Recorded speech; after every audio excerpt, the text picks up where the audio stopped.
Sabrina Carpenter was late, again. She sprinted through the halls of the Disney Transitional Academy, her backpack bouncing against her shoulders. At 18, she was one of the older students, trying to make up for lost time. DTA wasn't exactly high school, but it wasn't college either. It was where Disney hopefuls went to figure out their next steps, to hone their talents, to chase their dreams. Sabrina just wished she could do it without tripping over her own feet. She burst into her first class, Creative Dynamics, panting slightly. Looking good, Sabrina. Her friend Patrick grinned at her from across the room. Sabrina slipped into a seat next to her other friend, Sanjay Patel. Patrick at it again. Sabrina Carpenter. It's like he can't help himself. All right, everyone, settle down. Let's get started, shall we? Carly launched into a detailed lecture about stage presence. Sabrina tried to focus, but Patrick's earlier comment kept replaying in her head, distracting her. She wished he'd see her for more than just her appearance and personality. Seriously, Sabrina, you look absolutely amazing today. Sabrina Carpenter, Patrick, please. Stop. What's wrong with you? Before she could speak, Mariah, one of the DTA staff members, walked into the room. She gave Patrick a look that could curdle milk instantly. Not today, Patrick. Save it for another time, please. Sabrina shot Mariah a grateful look, feeling relieved.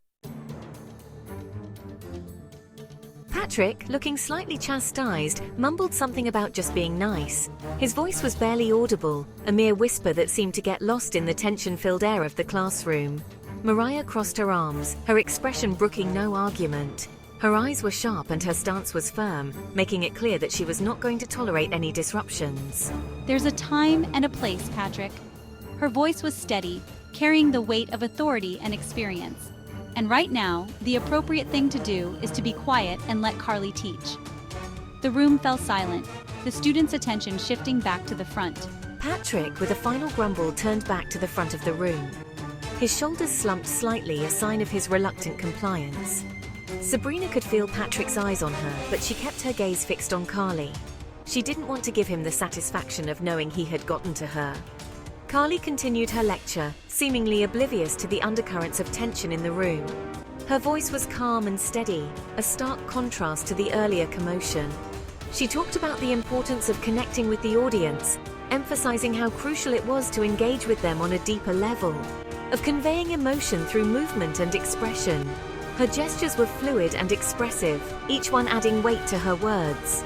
Sabrina found herself getting swept up in the lesson, her earlier annoyance fading away.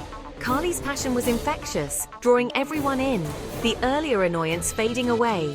The room seemed to breathe a collective sigh of relief as the tension dissipated. Remember, it's not about being perfect. It's about being real.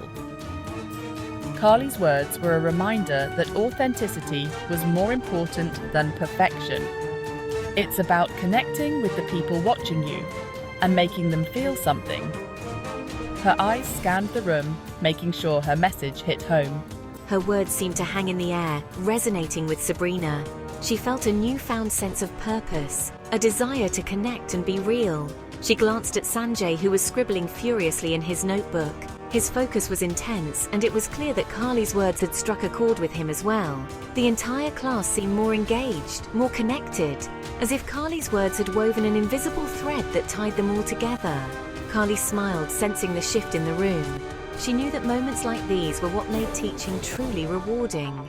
As the class ended, the students left with a sense of accomplishment, their minds buzzing with new ideas and a renewed sense of connection. The moment was shattered by a sudden thump, echoing through the classroom like a thunderclap. Everyone turned to stare at Sanjay, who was hitting his forehead with the heel of his hand, frustration etched on his face. Stupid, stupid, stupid. How could I mess up so badly? Sanjay, what's wrong? Why are you so upset? I messed up the audition. I completely blanked on the lines. I was terrible. I had practiced so hard, but it all went to waste. Hey, it's okay. Everyone makes mistakes. It doesn't mean you're not talented. You just had a bad day. But it was my chance to prove myself. Now everyone thinks I'm a joke. He cried, slamming his fist down on the table, making everyone jump. The room fell silent, the tension palpable. Sanjay, you need to calm down. Take a deep breath. It's not the end of the world. Sanjay took a shaky breath, his chest heaving as he tried to regain his composure. He looked around the room, his gaze finally landing on Kenny Brock, a lanky boy with a perpetual smirk who seemed to be enjoying the spectacle. Way to go, Patel. Maybe you should stick to Bollywood. You clearly can't handle real acting. Kenny, that is completely inappropriate. Apologize to Sanjay right now. You have no right to mock him. Kenny, taken aback by her tone, mumbled an apology, his smirk fading. The room remained tense, the air thick with unspoken words. It's okay, Carly. I need some air. I need to clear my head and figure out what to do next. Sanjay stood up and walked out of the classroom, his shoulders slumped. Carly watched him go, her expression concerned. All right, everyone. Let's try to be respectful of each other, okay? We're all in this together. The rest of the class passed in a blur.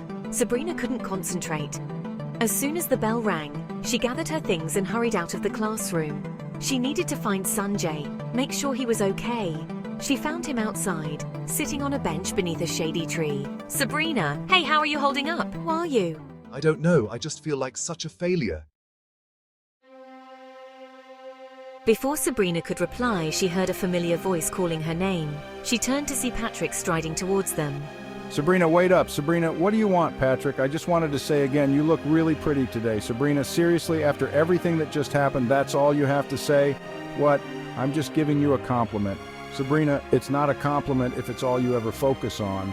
I'm more than just my appearance, Patrick. Patrick's confusion morphed into anger. Fine, be that way. And with that, he raised his hand and flipped her off. Sabrina stared at him, her mouth agape. Sanjay, who had been silent until that point, surged to his feet. Hey, you can't talk to her like that. Patrick just laughed, a nasty, humorless sound. What are you going to do about it, Patel? You think you can just walk away from this?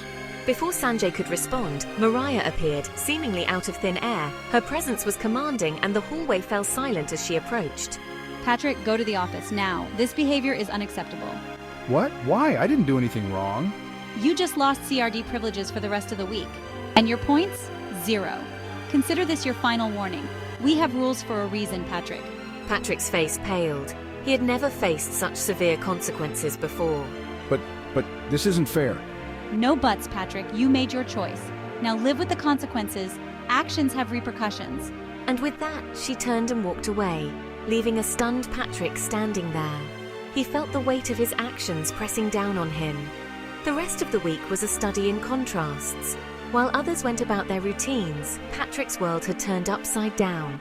Sabrina and Sanjay found solace in their shared frustration with Patrick, their bond deepening as they navigated the ups and downs of DTA life. They often discussed how things could have been different.